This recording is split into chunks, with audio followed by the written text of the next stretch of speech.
niggas know me. Curtbone, little homie. All days, yeah. Been a road. Right. You know. Right. And you get drafted to Houston Rockets, man, and you put that hat on, or you got that call,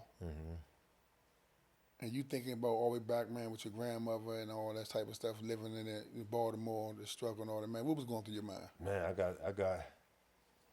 got the call. Rudy T, John, just think this is so crazy. You know, they was calling my grandmother's house. This how when technology was not even thought about. Right. You know what I'm saying? I had to be. I wasn't even home. I had the little trading card money. I was out, man. I was out. You know, I had about $10,000 in my pocket. You know what I'm saying? You know, I'm big boy. I had a Jeep Cherokee at the time. I got my boys in the truck. You know, we doing it. You know what I'm saying? Had all your bankroll on you in the pocket. Everything on me. Everything on me. Everything on me. You know what I'm saying? You know, first time I ever had $10,000 in my pocket. Right. So it got to a point where they called me, and I went home. You know. And my grandma was like, my grandma cussed me out. Like, you got this damn people keep calling here for you. I think they draft you and everything. I knew I got drafted.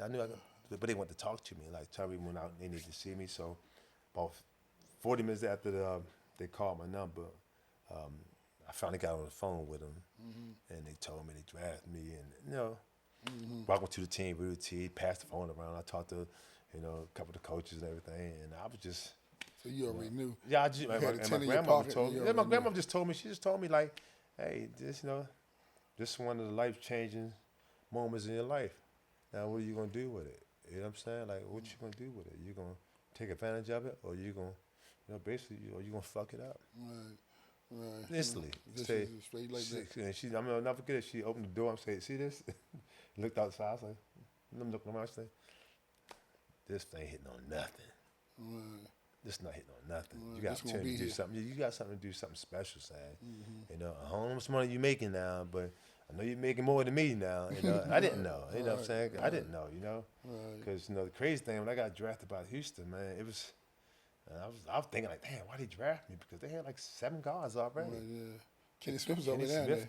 Kenny Smith. They won 54 games without me. They won 54 games the year before. Right. You know, they had Kenny, Vernon Maxwell, Mario Ellie. Sleepy Floor was on the team. They had this white guy named Dave Jameson who was like the Missouri Valley Player of the Year. He was pretty good, you know. Who else they had there? Winston Garland on the team.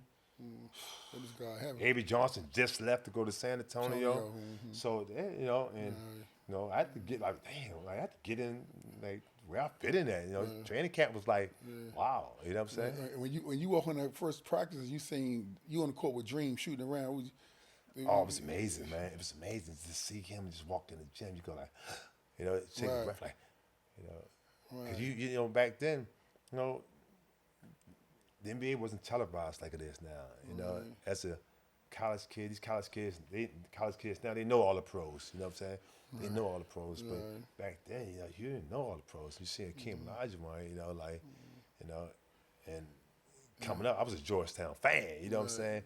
And man, he was just like Michael Graham did it. Yeah, Michael Graham did him.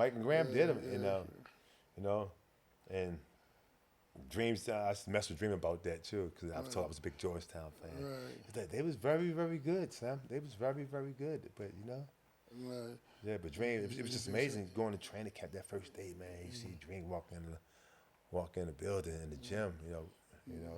This is how far the NBA has come. My first year with the Rockets training camp, we practiced at a high school, Galveston Ball High School. This is how far the league has come, 30 plus years. We practiced in the high school gym, where the poles was coming out the wall, the rim post was coming out the wall. Right. That's how it was, man. But it was wholesome. It was nothing but basketball, and Rudy T threw me straight to the wolves right away. Right. Like right away. Let's see what you got. You know what I'm saying? And I'm out that thing. The one thing they couldn't do, they couldn't guard me. And then they couldn't guard me. I couldn't guard them like I could guard them when I got used to how the NBA game is played. But I can finish. I can post. I can back down guys and shoot a turnaround jump shot. It was like under the dome. I was just, my game never changed from down to Urban Coalition to the Dome to Bocek until the Summit in Houston. My game never changes. Same way all It's the way. the same way. I mean, like Keith Goody said, he can shoot all the balls, but he can make a lot of balls. You know what I'm saying? He can make a lot of. He can laugh and joke, you know. But you know, the joking was out because this was like, you know, this is my job now. This is my job.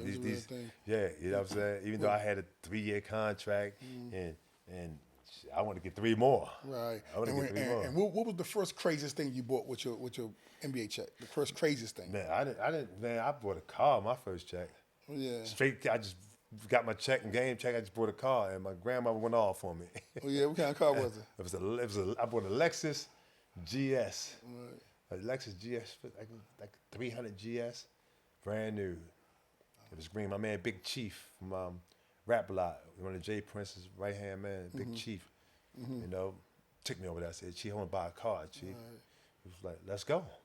We went there, and Chief balling. Right you know, there. like, what you want? I said, I want that color with them rims on it, and this. And Chief said, he want that color, these rims on it. We be back at 4 o'clock, have it ready. Right there. And we walked out. And you come back at 4 o'clock. That joint got a bow on it. That joint, and I had a bow on it. They wanted their money, and I gave them the money. I just signed my. I had a check for like $44,000. It cost like 43 something. What you had left in the bank account? Nothing. I fucked up. You cleared the whole bank account out. You still had nothing. your It was Baltimore a check. shit. You still had your Baltimore shit. It was the check. It was the check. I didn't know. I know. That's why I said the craziest you know thing. What I'm saying? I expected it to be something crazy. Yeah, it was crazy. So I just paid the check, and my grandma was like, "So, what you gonna eat with?" I was like, "I'll find somewhere to eat." You know what I'm saying? Come on now. They got some chicken boxes down this joint. You know what I'm saying? I can find somewhere to eat, man. Right. But I bought the car, man. I had no. I was staying at a hotel because they gave me a hotel for like the first 2 months. So they put me out of there. So I learned quick that when the next check came, like, enough it was $44,000. I got $44,000 twice a week. I mean, $88,000 a month, 1993. That's strong right now. Tipsy. What today? Okay, what it was? Not for you, but I'll take 88 right now. See, me too. I take it right. 88. I I go take get right 88 now. right now. Yeah, but it's crazy. But man, y'all in the championship series, man. You're a freshman.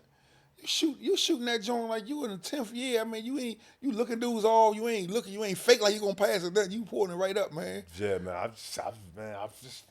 Did you understand the magnitude? Just was just balling. Man, I wasn't afraid of the moment as a kid, man, because I think Rudy T and the Rockets, they anything went wrong with me during the course of that year before the playoffs started, you know, it was my fault. And they was on me. Rudy T and Vernon and Kenny, they was on me every day. You know, I think they was testing me, see if they could break me. No, I just all right. Rudy, I told Rudy one day. He was cussing me out, you know. That's when the coaches could cuss players out back then, you know. And I was like, man, if you don't like what I'm doing, just take me out of the game. And I sat down, and I just knew I was coming out, and he kept me in the game. He kept me in the game. And I said, oh, this all I gotta do is just play well for them not to take me out of the game. You know, like I tell guys now that I coach, I say, as a coach, I have a job to do. So if I'm telling you something and yelling at you, that don't even matter. The only thing you should be concerned about if I take you out the game. If I take you out the game, now it's a problem. Now you should be mad. If I'm yelling at you or correcting you in a proper way and you feel and you're in your feelings and I don't take you out the game, so be it. So be it. You know what I'm saying? And I had Sherman on here before. He said something. He said he was in Syracuse, and Bayhands to cuss him out. And he said the assistant coach told him, "Don't listen to his tone." You know what I'm saying? Listen to the message. Listen to the message. Like right. my grandmother's been cussing me out all my life. You know what I'm saying? And my grandmother, my mother, and my aunt was cussing me out all my life. So I was used to it. So you in that championship shooting that ball. That when you was in that jail, and your uncle said, "Man, just play ball." All that started from there. That was just like grandpa told me, just play ball. Yeah, These suckers ain't gonna do nothing to you. Cause I seen you coming to Herbo one time. You was coming out to Herbo. This is the year y'all won it. You came down that joint. you had something new then. You just brought something new. I want to say then. You must step up. That's when the Range Rover. Yeah, you had the road ride. I say, right, and you get up the door, you walk over. So I say, man, Sam, I say, man, you shooting them balls, man, like that, man. You don't be worried about that. You said, you looked at me and said, Right. man, ain't but two things can happen. I can make it or miss it. The only two And it was things a happen. simple answer, but it hit me. I was like, damn, right? Yeah.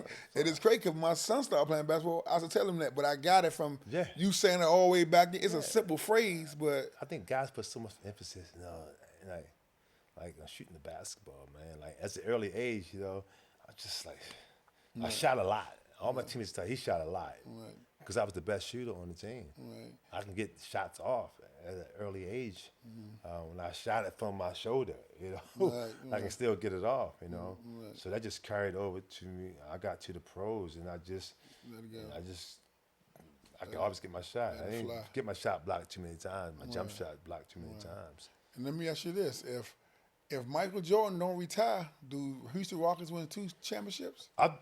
Before I got there, the Rockets used to handle the Bulls because the Bulls had somebody that we couldn't stop. It's Michael Jordan. But also, we had somebody that the Bulls couldn't stop. King. And Hakeem Olajuwon. You wasn't stopping him. If you didn't double team him, and I know Phil Jackson don't like double teaming no one. If you don't double team Dream, a 40 or 50-point game was easy for him, man. So if you play Dream head up with your best, your center against him one-on-one, you're not going to win that matchup. No nights. Even on an off night for him is 24 points, 13 rebounds, 3 or 4 blocks, man. I think the year he won MVP, he always averaged 4 block shots a game. Right. It's crazy. That's crazy. He was dominant offensively and defensively. He was the most dominant player I saw, you know what I'm saying? And, he was good, man. Right. And he was special. He don't get the credit he deserves because he took a team to a championship that didn't have an all-star on the team. Didn't have one all-star on his team. Oh, okay. Yeah, and won it. Right, yeah. And what's the name? You never made an all-star team, have you? I made one One all-star team. all-star team. Yeah. Okay. I know. Was it Ross? I think I got robbed a couple times. Ross Strickland. I about to say, you feel you got robbed? Yeah, I think when I made the All-Star team in 2004, I dedicated that appearance to Ross Strickland and Dirk Harper, 2 guys who never made it. Ross Strickland definitely. You know what I'm saying? Yeah, Ross Strickland was there.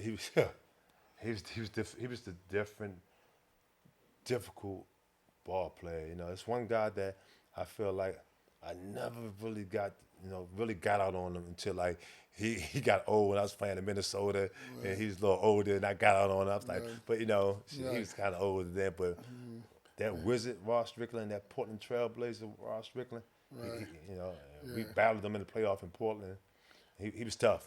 He was tough. He was a tough check, man. I remember when Sherman Douglas and my guy Earl Moore, they went to Nike camp or 5-star. I think it was Nike camp, and they played. I say, man, who was the bad one? The bad? They say, man, it's a dude from New York up there had a pick in the back Queens. of his head. He say, man, dude named Ross Strickland. Think about the Bronx. He say he was trouble. You know what I'm saying? Yeah, he was nice. He was nice. That's when he went to DePaul, I started following based on that conversation that they had.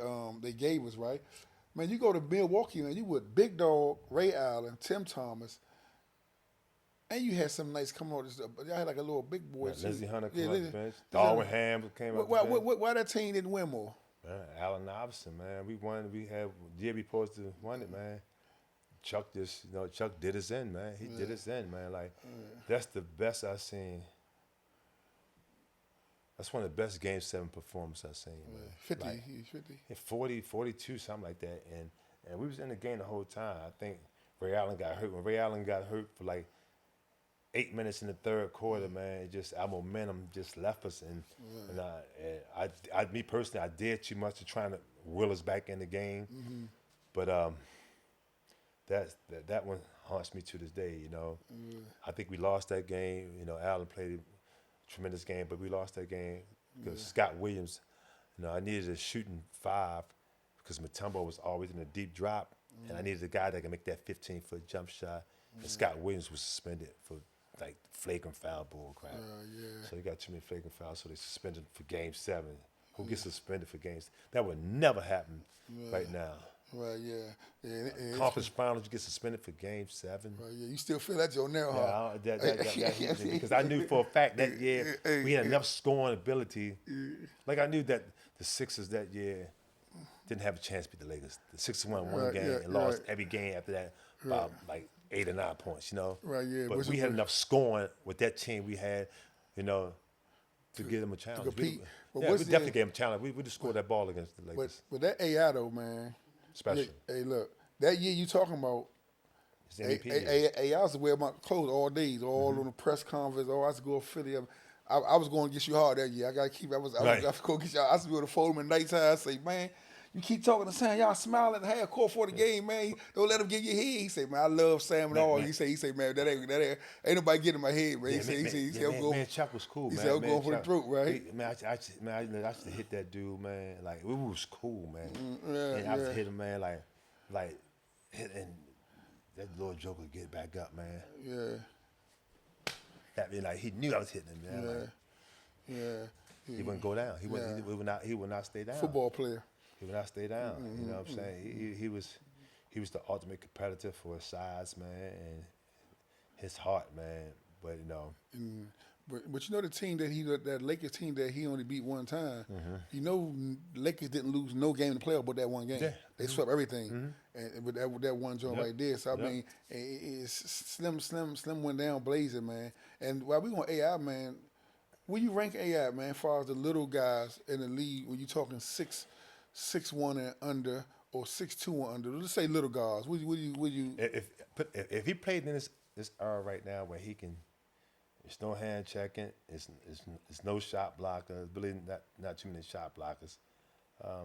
Man, he had a knack of scoring around that basket, man, for a guy his size and status, man, like no other, man. And he could shoot it, man.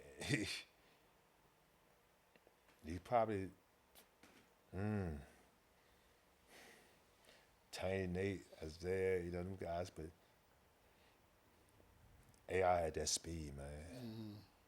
AI had that speed and athleticism, man. That you don't think he can dunk that basketball, man. He was a great finisher. He was a great finisher, man. He had the spins off the backboard. So I rank him up there real high. Like dude can Shorty not a boogie, for real. Shorty can boogie, man. Like I don't give a lot of guys credit. Like Steph Curry can boogie. Like even Steph Curry can boogie. You know, I didn't know too much about Steph Curry until I coached him like last 2 years, man. He has a hell of a IQ for the game of basketball, you know. Because when he first got with the team, I was like, man, this little arrogant little dude. When I got him, he's not arrogant at all. That's just his demeanor. That's just his demeanor. I mean, I got to know him, man. We went out to dinner, you know. And he became one of my favorite guys on that Philly team. One of my favorite guys, you know. He just his demeanor, like you got to understand him to know him. But he's one of my favorite guys of a coach. What's the name? That's crazy because AI. When I know at nighttime, I might meet him, man, about 12 o'clock at night and give him some clothes. They got the Wizards tomorrow at 12 o'clock. This might be 12 or 1. Man, I'll be like, man, you all right? He say, yeah, man, I'm going to go get a couple hours. This man wake up and get them people 40, 45. It's easy to him. I was just like, man, that's just crazy to be born with that like that, man. It was easy for him, man. He just, he had a relationship with the basket. Yeah. Relationship with that joint, man. He can put that thing in a hole with the best stuff, man. And we used to debate all the time because they know I'm crazy attitude. When Rose started killing, everybody said, "Oh man, Rose, man, Rose might get AI." I said, "Man, Rose a bad motherfucker, but he ain't no AI." Then they started saying all these names. And Westbrook came into his own eventually. So when me and AI talking one day, I say, "Man, I be arguing, man, but this Rose got an MVP." I say the argument's getting real tight. They ain't laying down. They used to lay down and all that. Right? I say, the only dude they won't lay down at all. I say, man, they won't lay down on that motherfucker Isaiah Thomas, right? He said. Yeah, well, I ain't mad at him for that. He said, well, not letting on Thomason, right? But he said everything else, man, they better lay down. You know what I'm saying? So he definitely. So Isaiah, man, like, but you can't take away what that kid number 30 just doing for the Golden State Warriors, man. Yeah. That was before then, but now, but I'm still an AI band. But 30 bad, 30 bad man. 30 just 30 man. bad man. 30 bad man. It's just, it ain't fair, man. Yeah. For a guy that can handle the ball that good Right. and shoot the ball that deep. Right. He cheating, huh? Yeah, I tell his father all the time, it ain't fair, man. And I played with his father in Milwaukee. Right. I said, it ain't fair for that dude can shoot the ball that well, man. Like Dale can shoot, Steph can shoot, but they can't. That's Steph can shoot with all cap letters, huh? Man, it's ridiculous, man. Right. He made what 100 and something corner threes. Right. Man, just the mental aspect of that. How strong his shoulders. Look at Steph from the time he got in the league to now. Like he's filled out. He's bigger. He's stronger. You know, he takes the bumps. He finished with the best of them. You know, we had an argument who's the best finisher, Kyrie Irving or Steph. You know what I'm saying? I was like, what's the argument? Who you come out with? Man, I just say both of them. I was thinking that Kyrie finished. Oh, he finished. That Steph Curry finished too now. Steph Curry finished. He finished. He finished, man. You be like, he got the twists and you know, Kyrie just, you know. It's Kyrie the first lure man I put finishing around AI. AI can finish. So but Kyrie finished. I mean, he got all type of stuff. But Curry do too, though. Yeah. Curry do too, though. But Curry shoot that thing from the parking lot, man. Off the dribble, between his legs, behind the back, three, pin downs. You know, this league has never seen nothing like this. Dude. I argue with Coach Goody all the time, and Isaiah Thomas is my man. Like it took me, it broke my heart, like to take him out of the second best point guard to put Steph in there over him, man. So you is putting Steph over Thomas right now. So you putting Steph over Thomas? Yeah. So you they saying like the physicality in the league back then. You know what I'm saying? And he was like this now, like when nobody coming out triple screens and hitting that thing, that three ball from 35 feet. You know what I'm saying? Nobody, you know, you like. So now, I mean, we can't play with time, Cassell. You can't play with time, Cassell. You can't play the time when Iverson. I mean, when Thomas was winning, man.